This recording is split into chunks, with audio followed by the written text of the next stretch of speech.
नमस्कार दोस्तों, मैं गोपाल। अगर आप MPESB ग्रुप 5 यानी कि कर्मचारी चयन मंडल भोपाल की ओटी टेक्नीशियन की तैयारी कर रहे हैं तो ये वीडियो आपके लिए बेहद खास होने वाला है। आज हम आपके लिए लाए हैं मध्य प्रदेश कर्मचारी चयन मंडल भोपाल की ओर से जो एग्ज़ाम आयोजित होने वाली है, खास करके ओटी टेक्नीशियन के लिए। उनके लिए पूर्व एग्ज़ाम में आए हुए क्वेश्चन पेपर, जो कि इस एग्ज़ाम में भी बहुत ही महत्वपूर्ण क्वेश्चन है, जो कि इस एग्ज़ाम में आने वाले हैं।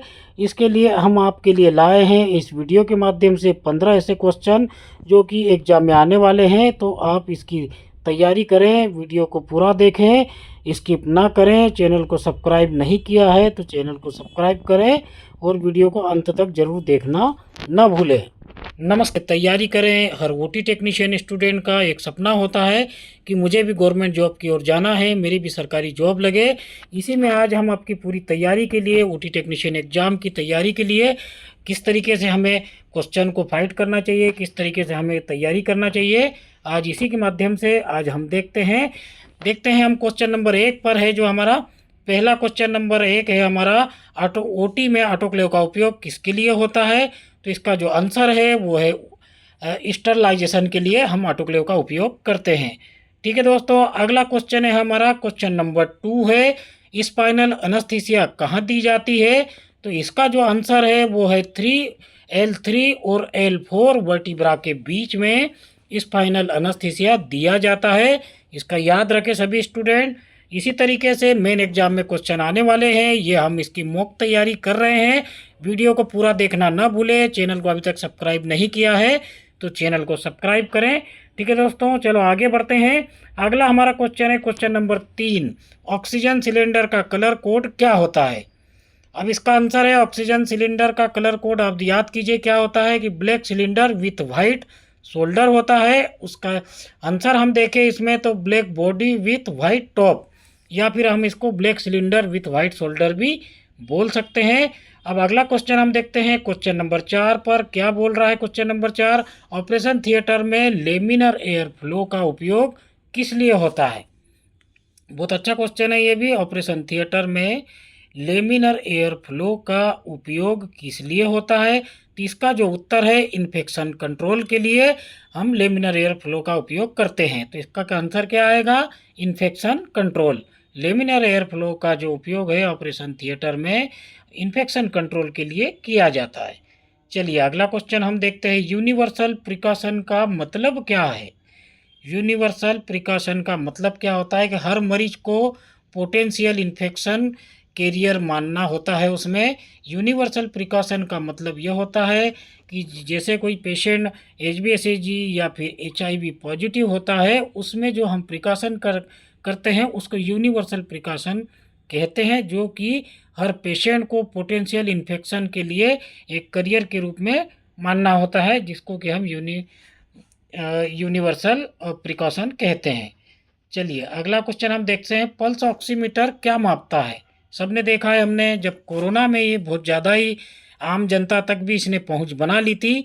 इसको हम कहते हैं पल्स ऑक्सीमीटर। ये क्या मापता है, तो पल्स ऑक्सीमीटर जो होता है वो ऑक्सीजन सेचुरेशन की मात्रा को बताता है कि हमारे शरीर में ऑक्सीजन की कितनी मात्रा चल रही है। SpO2 जिसे हम शॉर्ट में कहते हैं ऑक्सीजन सेचुरेशन।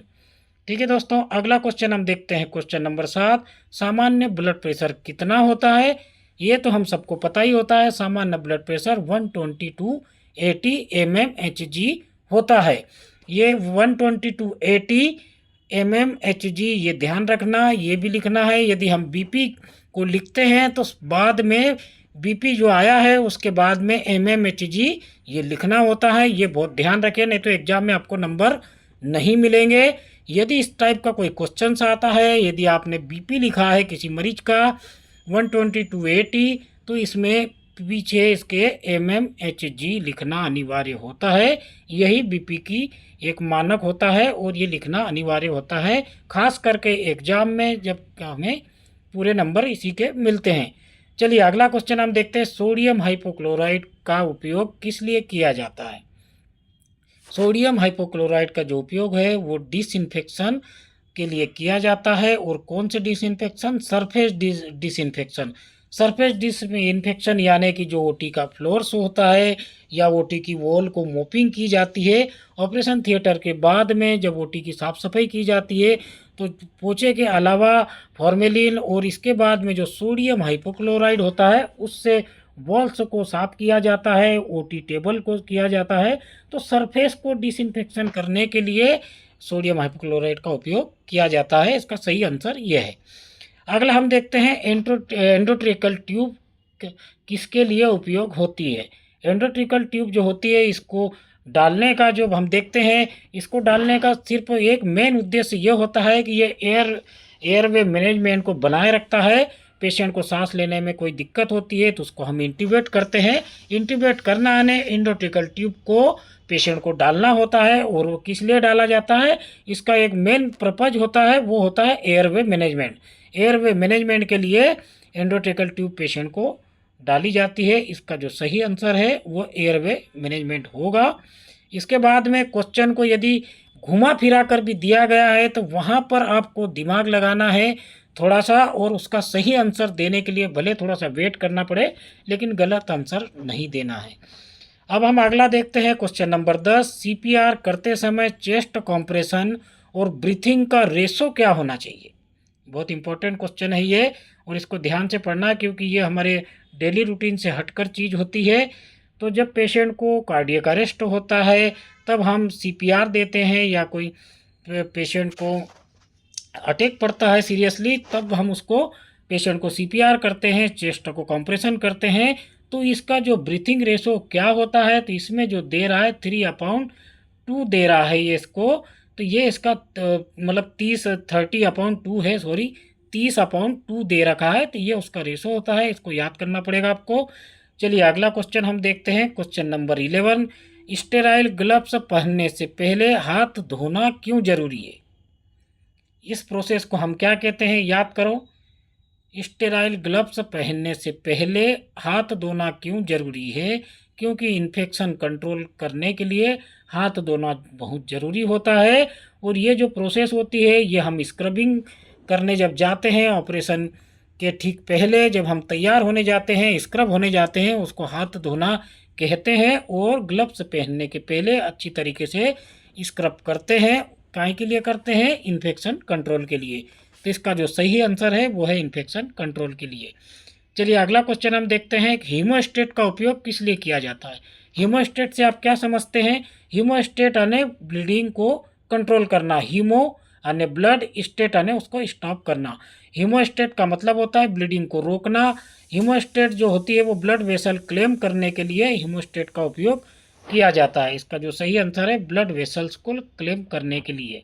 जैसे हमारी आर्टरी फोर्सेप हीमोस्टेटिक फोर्सेप होती है, उसी से हम आर्टरी फोर्सेप से हम ब्लड वेसल को क्लेम करते हैं, फिर मोनोपोलर कोटरी से उसको कोगुलेट कर देते हैं।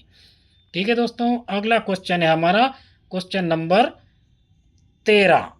क्या बोलता है क्वेश्चन नंबर 13 कि नॉर्मल बॉडी टेम्परेचर कितनी होती है। Normal body temperature 37 degree Celsius, और इसको हम और देखें तो 98.6 फ़ारेनहाइट में होता है। ठीक है दोस्तों, तो ये याद रखना आपने।